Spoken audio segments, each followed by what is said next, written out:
নমস্কার বন্ধুরা, জয় শ্রীরাম, জয় সীতারাম, জয় জয় হনুমান, জয় বাগেশ্বর ধাম সরকার। বন্ধুরা, যদি আপনার বাড়িতেও কেউ খুব রেগে যায়, সে বাচ্চা হোক বা প্রাপ্তবয়স্ক, আপনার কথা শোনে না, আপনি বুঝিয়ে বুঝিয়ে ক্লান্ত হয়ে পড়েছেন, অকারণে বা ছোটখাটো কারণেই খুব বেশি রেগে যায়, তাহলে আজকের ভিডিওটি আপনার জন্য। একজন ব্যক্তির রাগ শুধু তার ক্ষতি করে না, পুরো পরিবারের সুখ শান্তি নষ্ট করে দেয়। তাই এমন পরিস্থিতিতে আপনি যদি গুরুজির দেওয়া এই 3টি সহজ উপায়ের মধ্যে যে কোনো একটি উপায় অনুসরণ করেন, তাহলে আপনি অবশ্যই উপকৃত হবেন। আপনার সন্তান, স্বামী বা পরিবারের অন্য কোনো সদস্য যদি খিটখিটে হয়ে যায়, ভুল পথে চালিত হয়, বা রেগে গিয়ে নানাবিধ ক্ষতি করে বা হাত পর্যন্ত উঠিয়ে দেয়, তাহলে এই ভিডিও সবসময় আপনার কাজে লাগবে। গুরুজির দেওয়া এই উপায় আপনি নিজের জন্য করতে পারেন, বা স্বামী, সন্তান বা অন্য কোনো ব্যক্তির জন্য আপনি করতে পারেন। তাই পুরো ভিডিওটি খুব মনোযোগ দিয়ে শুনুন। বন্ধুরা, যে ব্যক্তির খুব রাগ, আপনি যদি তার জন্ম কুণ্ডলী পরীক্ষা করেন, তাহলে দেখতে পাবেন সেই ব্যক্তি মঙ্গল দোষে ভুগছে। মঙ্গল দোষের কারণে মানুষ অকারণে রেগে যায় বা খিটখিটে হয়ে যায়। মঙ্গল গ্রহকে উগ্র গ্রহ বলে মনে করা হয়। এই গ্রহ পিতা পুত্র বা পিতামাতার মধ্যে বৈষম্য সৃষ্টি করে, ভাষার উপর নিয়ন্ত্রণ থাকে না। মঙ্গল খারাপ অবস্থানে থাকলে বা নিচে অবস্থান করলে, বাচ্চা হোক বা বড়, তারা ভীষণ রাগী হয়। সে না চাইলেও তার মনে রাগ আসবে এবং সে রেগে যাবে। এ কারণে অফিসে বা কর্মস্থলে তাকে অসুবিধার সম্মুখীন হতে হয়, বা বাড়িতেও অশান্তির পরিবেশ সৃষ্টি হয়। এদের কথা বলার ধরনের কারণে অনেক সম্পর্ক ভেঙে যায়। আপনি নিশ্চয়ই দেখেছেন, যখন কেউ রেগে যায়, সঠিক জায়গায় সঠিক কথা না বলতে পারার কারণে সেই ব্যক্তি সর্বত্র কষ্ট পায়। আপনি নিশ্চয়ই জানেন মহাভারত কেন হয়েছিল। দ্রৌপদী ধৃতরাষ্ট্রের ছেলেকে বলেছিলেন, অন্ধের ছেলে অন্ধ হবে না। তিনি ঠিক কথাই বলেছিলেন, কিন্তু তার কথা বলার ভঙ্গি ঠিক ছিল না। অর্থাৎ কোথায় কি বলতে হবে সেই বুদ্ধি না থাকার কারণে ব্যক্তি মহাভারতের চেয়েও বড় যুদ্ধ করে দেয়, বাড়ির সবাইকে অসুখী করে তোলে। তাই এমন পরিস্থিতিতে আপনাদের কিচ্ছু করার দরকার নেই, এই 3টি সহজ উপায়ের মধ্যে যে কোনো একটি করতে হবে। তো চলুন দেরি না করে বাগেশ্বর ধাম সরকারের প্রথম উপায় জেনে নেওয়া যাক।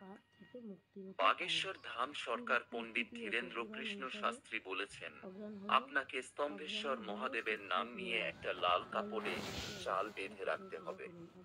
আপনি যদি চাল ব্যবহার না করেন, তবে আপনি গমও ব্যবহার করতে পারেন। তবে চাল ব্যবহার করার চেষ্টা করুন, খুব ভালো হবে। প্রথমে আপনি রুমাল সাইজের একটি লাল কাপড়ে একটু চাল বা গম বেঁধে নিন। এরপর যে ব্যক্তির প্রচুর রাগ, সে যদি রাজি হয়, তাহলে এই চালের পুঁটলি তার গায়ে স্পর্শ করান। জোর করে স্পর্শ করাতে যাবেন না, এতে অশান্তি সৃষ্টি হতে পারে, কারণ তার নিজের উপর কন্ট্রোল নেই। এমন পরিস্থিতিতে সে যখন কাজে ব্যস্ত থাকবে বা ঘুমিয়ে থাকবে, তখন স্পর্শ করান। এরপর স্তম্ভেশ্বর মহাদেবের নাম নিয়ে এই চালের পুঁটলি গোপনে যে কোনো শিব মন্দিরে রেখে ফিরে আসবেন। গুরুজি বলেছেন যে এই উপায় করলে আপনার স্বামী, সন্তান বা যে কোনো ব্যক্তির গ্রহের পরিস্থিতি শুভ হবে। সে যদি আপনার কথা না শোনে এবং প্রচুর রাগ করে, তাহলে স্তম্ভেশ্বর মহাদেব তাকে সৎ বুদ্ধি দেবেন এবং ধীরে ধীরে তার রাগ কমে যাবে। একবার এই উপায় অবশ্যই চেষ্টা করে দেখুন। আপনি যদি এই উপায় করতে অক্ষম হন, তবে গুরুজির আরেকটি উপায় বলছি, চেষ্টা করতে পারেন। বাগেশ্বর ধামের গুরুজি বলেছেন, আপনার কাছে যদি কোনো রুদ্রাক্ষ থাকে, সে একমুখী হোক বা পাঁচমুখী, আপনি সেই রুদ্রাক্ষের জল রাগী ব্যক্তিকে স্পর্শ করে মহাদেবের শিবলিঙ্গে নিবেদন করুন। কিভাবে করবেন ভালো করে বুঝে নিন।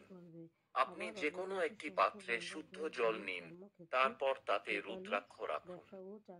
এরপর এই জলের পাত্রটি সেই রাগী ব্যক্তির শরীরে স্পর্শ করান। কিভাবে স্পর্শ করবেন আগের উপায়ে বলা হয়েছে। স্পর্শ করার পর সেই পাত্র থেকে রুদ্রাক্ষ বের করে নিন। এরপর এই জল যে কোনো শিব মন্দিরে গিয়ে শিবলিঙ্গে নিবেদন করুন।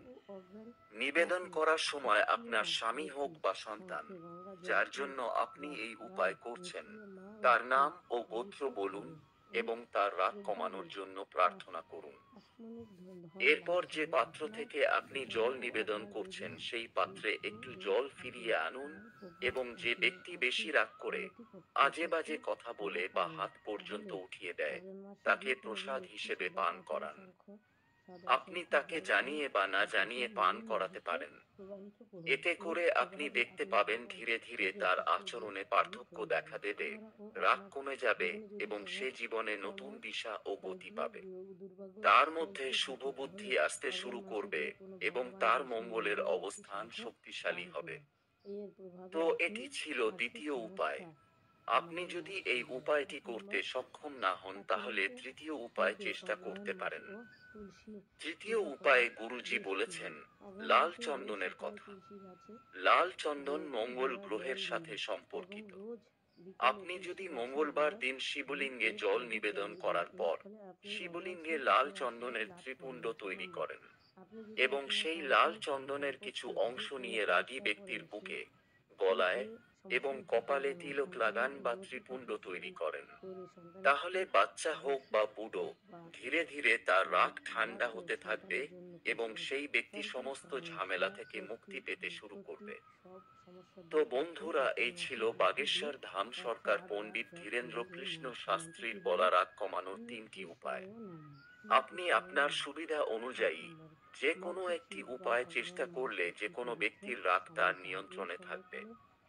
আর আপনি যদি এই উপায়গুলির কোনোটাই করতে সক্ষম না হন, তবে আমরা জ্যোতিষশাস্ত্র থেকে রাগ কমানোর কয়েকটি সহজ উপায় বলছি, চেষ্টা করে দেখতে পারেন। 1. জ্যোতিষ শাস্ত্র অনুযায়ী কোনো ব্যক্তি যদি কথায় কথায় রেগে যায়, তাহলে তার রাগ নিয়ন্ত্রণে রাখার জন্য রূপোর আংটি ধারণ করা উচিত। রূপো মন শান্ত করে, পাশাপাশি চন্দ্র দোষ দূর করে। 2. প্রতিদিন নিয়ম মেনে হনুমান চালিসা পাঠ করলে শুধু মঙ্গলই শান্ত হবে না, বরং রাগও নিয়ন্ত্রণে রাখা যায়। এই উপায়ে আপনি খুব সহজেই আপনার রাগ নিয়ন্ত্রণে রাখতে পারেন। 3. সকালে ঘুম থেকে ওঠার পর সবার আগে ধরিত্রীকে প্রণাম করুন, তারপর ডান পা সবার আগে মেঝেতে রাখবেন। বিছানা ছেড়ে ওঠার পর অন্তত 15 মিনিট কারো সঙ্গে কথা বলবেন না। এর প্রভাবে আপনার রাগ কমতে পারে এবং মনে শান্তিও আসতে পারে। তো বন্ধুরা, আজকের ভিডিও এখানেই শেষ করছি। এই ভিডিও যদি উপকারী বলে মনে করেন তাহলে ভিডিওতে লাইক করে আমাদের চ্যানেলটি সাবস্ক্রাইব করে রাখুন। এছাড়াও বন্ধুদের সাথে শেয়ার করুন এই ভিডিও, যাতে তারাও উপকৃত হতে পারে।